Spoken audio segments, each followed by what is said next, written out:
Hello everyone, welcome back to our economics class. आज हम start करने वाले हैं class 9 economics chapter 3 poverty as a challenge का full explanation. So let's begin. जब हम पॉवर्टी शब्द सुनते हैं तो सबसे पहले दिमाग में क्या आता है? पैसा ना होना। लेकिन इकोनॉमिक्स के हिसाब से पॉवर्टी सिर्फ पैसों की कमी नहीं है। पॉवर्टी का मतलब है उन बेसिक ज़रूरतों की कमी जो एक इंसान को इज्जत से जीने के लिए चाहिए होती हैं, जैसे कि पर्याप्त भोजन, ठीक कपड़े, सुरक्षित घर, शिक्षा, स्वास्थ्य सुविधाएं, साफ पानी और सैनिटेशन। अगर एक व्यक्ति इन बुनियादी सुविधाओं को अफोर्ड नहीं कर पा रहा तो वो पॉवर्टी में जी रहा है। इसीलिए पॉवर्टी को एक मल्टी डायमेंशनल प्रॉब्लम माना जाता है।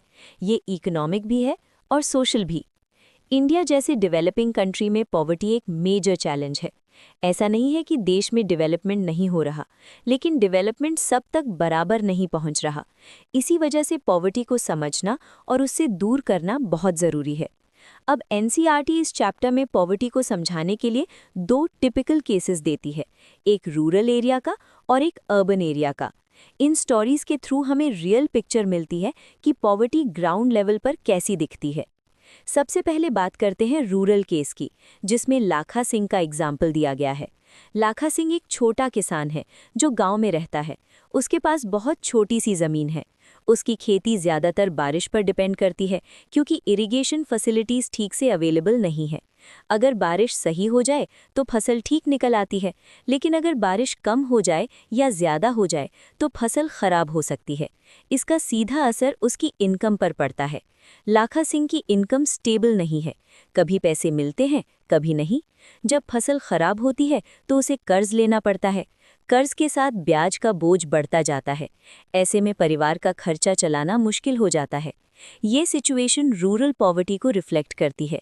गांव में पॉवर्टी का मेजर रीज़न होता है छोटी ज़मीन, लो एग्रीकल्चरल प्रोडक्टिविटी, सीजनल अनएम्प्लॉयमेंट और मॉडर्न टेक्नोलॉजी की कमी। बहुत से लोग साल भर काम नहीं कर पाते, इसलिए उनकी इनकम रेगुलर नहीं होती। इसी वजह से रूरल पॉवर्टी एक सीरियस इशू है। अब चलते हैं अर्बन केस की तरफ, जहां राम सरन का एग्जाम्पल दिया गया है। राम सरन शहर में रहता है और डेली वेज लेबरर के रूप में काम करता है। वो कंस्ट्रक्शन साइट पर मजदूरी करता है। उसके पास कोई परमानेंट जॉब नहीं है। हर दिन उसे काम मिले या ना मिले ये फिक्स नहीं है। अगर उस दिन काम मिल गया तो पैसा मिलेगा, वरना इनकम ज़ीरो। शहर में रहने का खर्चा ज़्यादा होता है। राम सरन स्लम एरिया में रहता है, जहां बेसिक फैसिलिटीज़ जैसे साफ पानी, सैनिटेशन और प्रॉपर हाउसिंग की कमी होती है। उसके बच्चों की पढ़ाई भी वीक हो सकती है, क्योंकि वो अच्छी स्कूल अफोर्ड नहीं कर पाता। अगर फैमिली में कोई बीमार हो जाए तो मेडिकल एक्सपेंसेस एक बड़ा बोझ बन जाते हैं। अर्बन पॉवर्टी का मेन रीज़न होता है जॉब इनसिक्योरिटी, लो वेजेस और high cost of living. Casual labourers और स्लम ड्वेलर्स शहर में पॉवर्टी का फेस रिप्रेजेंट करते हैं। इन दोनों केसेस से हमें समझ आता है कि पॉवर्टी सिर्फ गांव की प्रॉब्लम नहीं है और सिर्फ शहर की भी नहीं है। दोनों जगह अलग अलग रीजंस के साथ पॉवर्टी एग्जिस्ट करती है। अब थोड़ा थ्योरेटिकल पार्ट समझते हैं। सोशल साइंटिस्ट्स पॉवर्टी को सिर्फ इनकम के बेसिस पर नहीं देखते। वो दो इम्पॉर्टेंट कॉन्सेप्ट्स का यूज करते हैं, सोशल एक्सक्लूजन और वल्नरेबिलिटी। सबसे पहले आते हैं SC, scheduled castes. Scheduled castes उन कम्युनिटीज़ को कहा जाता है जो हिस्टोरिकली अनटचेबिलिटी और डिस्क्रिमिनेशन का शिकार रही हैं। इन लोगों को सोसाइटी में नीचे माना जाता था और इन्हें बेसिक राइट्स और अपॉर्चुनिटीज से वंचित रखा जाता था। Education, temple entry, public facilities, इन सब पर रेस्ट्रिक्शंस हुआ करती थीं। इसी वजह से इनकी इकोनॉमिक कंडीशन भी वीक हो गई। आज कॉन्स्टिट्यूशन ने अनटचेबिलिटी को इलीगल डिक्लेयर किया है, लेकिन हिस्टोरिकल डिस्क्रिमिनेशन का इम्पैक्ट अभी भी कई जगह दिखाई देता है। इसीलिए एससी कम्युनिटीज़ में पॉवर्टी का परसेंटेज रिलेटिवली हाई पाया जाता है। अब बात करते हैं एसटी की, शेड्यूल्ड ट्राइब्स की। शेड्यूल्ड ट्राइब्स वो कम्युनिटीज़ हैं जो ज़्यादातर ट्राइबल एरियाज, फॉरेस्ट्स और रिमोट रीजन्स में रहती हैं। इनका अपना डिस्टिंक्ट कल्चर, लैंग्वेज और लाइफस्टाइल होता है। लेकिन प्रॉब्लम ये रही कि डेवलपमेंट प्रोजेक्ट्स, इंडस्ट्रियलाइजेशन और फॉरेस्ट लॉज के कारण कई ट्राइबल कम्युनिटीज़ अपनी ज़मीन और लाइवलीहुड से वंचित हो गई। उन्हें प्रॉपर एजुकेशन और हेल्थ फैसिलिटीज़ भी लंबे समय तक नहीं मिल पाईं। इसीलिए एसटी कम्युनिटीज़ भी वल्नरेबल ग्रुप में आती हैं और इनमें पॉवर्टी का लेवल काफ़ी हाई रहा है। अब आते हैं ओबीसी पर, अदर बैकवर्ड क्लासेस। ओबीसी उन कास्ट्स को रेफर करता है जो सोशली और एजुकेशनली बैकवर्ड मानी गई हैं, लेकिन एससी और एसटी कैटेगरी में इंक्लूड नहीं होती। इनकी सिचुएशन एससी एसटी जैसी एक्सट्रीम डिस्क्रिमिनेशन वाली नहीं थी, लेकिन फिर भी इन्हें सोसाइटी में लिमिटेड अपॉर्चुनिटीज मिली। एजुकेशन और गवर्नमेंट जॉब्स में पीछे रहने की वजह से इनकी इकोनॉमिक ग्रोथ स्लो रही। इसीलिए गवर्नमेंट ने इन्हें भी बैकवर्ड कैटेगरी में इंक्लूड किया और रिजर्वेशंस और वेलफेयर स्कीम्स प्रोवाइड की। अब एक इम्पॉर्टेंट बात समझो, एससी, एसटी और ओबीसी कैटेगरीज का डायरेक्ट लिंक पॉवर्टी से इसलिए है क्योंकि हिस्टोरिकल इनइक्वालिटी ने इन ग्रुप्स को डेवलपमेंट की रेस में पीछे कर दिया। जब किसी ग्रुप को एजुकेशन, प्रॉपर्टी राइट्स, जॉब्स और सोशल रिस्पेक्ट से वंचित रखा जाता है तो नेचुरली उनकी इनकम लेवल लो रह जाती है। इसी वजह से चैप्टर 3 में जब हम वल्नरेबल ग्रुप्स की बात करते हैं तो एससी और एसटी का नाम स्पेसिफिकली आता है क्योंकि इनमें पॉवर्टी रेशियो कंपैरेटिवली हाई पाया गया है। इंडिया में कुछ कम्युनिटीज जैसे शेड्यूल्ड कास्ट्स और scheduled tribes historically discrimination face करती रही हैं। जब किसी ग्रुप को बार बार अपॉर्चुनिटीज से दूर रखा जाता है तो उनके पास डेवलपमेंट के चांसेस कम हो जाते हैं। इस तरह पॉवर्टी सिर्फ इकोनॉमिक इशू नहीं रहती बल्कि सोशल स्ट्रक्चर का रिजल्ट बन जाती है।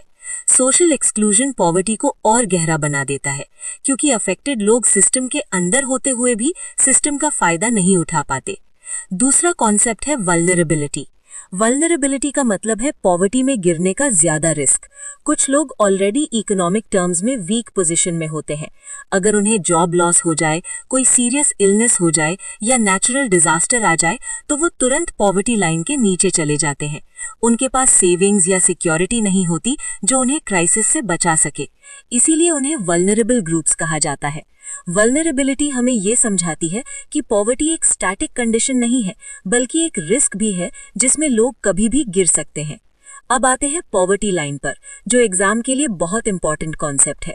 पॉवर्टी लाइन एक मिनिमम इनकम लेवल है जो डिफाइन करता है कि एक व्यक्ति अपनी बेसिक नीड्स फुलफिल कर सकता है या नहीं। इसका कैलकुलेशन मिनिमम कैलोरी रिक्वायरमेंट और बेसिक कंजम्पशन एक्सपेंडिचर के बेसिस पर किया जाता है। अगर किसी व्यक्ति की इनकम पॉवर्टी लाइन से कम होती है तो उसे बिलो पॉवर्टी लाइन माना जाता है। अगर इनकम उस लेवल से ऊपर है तो उसे अबव पॉवर्टी लाइन कैटेगरी में रखा जाता है। पॉवर्टी लाइन एक तरह का इकोनॉमिक बेंचमार्क है जो गवर्नमेंट को ये बताता है कि कितने लोगों को असिस्टेंस की जरूरत है। जब हम पॉवर्टी एस्टिमेट्स की बात करते हैं तो हम मेजर करते हैं कि टोटल पॉपुलेशन का कितना परसेंटेज पॉवर्टी लाइन के नीचे रह रहा है। इस मेजरमेंट को हेड काउंट रेशियो कहा जाता है। इंडिया में 1970s के बाद पॉवर्टी में ग्रेजुअल डिक्लाइन देखा गया है, लेकिन अभी भी ये एक मेजर चैलेंज बना हुआ है। कुछ स्टेट्स में पॉवर्टी का लेवल ज्यादा है, जैसे बिहार, ओडिशा, झारखंड, उत्तर प्रदेश और मध्य प्रदेश। इन स्टेट्स में डेवलपमेंट इंडिकेटर्स कंपैरेटिवली वीक रहे हैं।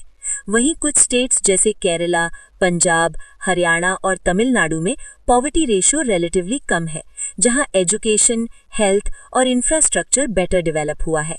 अब बात करते हैं वल्नरेबल ग्रुप्स इन इंडिया की। पॉवर्टी सब पर इक्वली इम्पैक्ट नहीं करती, कुछ ग्रुप्स ज्यादा अफेक्टेड होते हैं। शेड्यूल्ड कास्ट्स और शेड्यूल्ड ट्राइब्स में पॉवर्टी रेशियो हाई पाया गया है क्योंकि उन्हें हिस्टोरिकली डिस्क्रिमिनेशन और लिमिटेड अपॉर्चुनिटीज का सामना करना पड़ा है।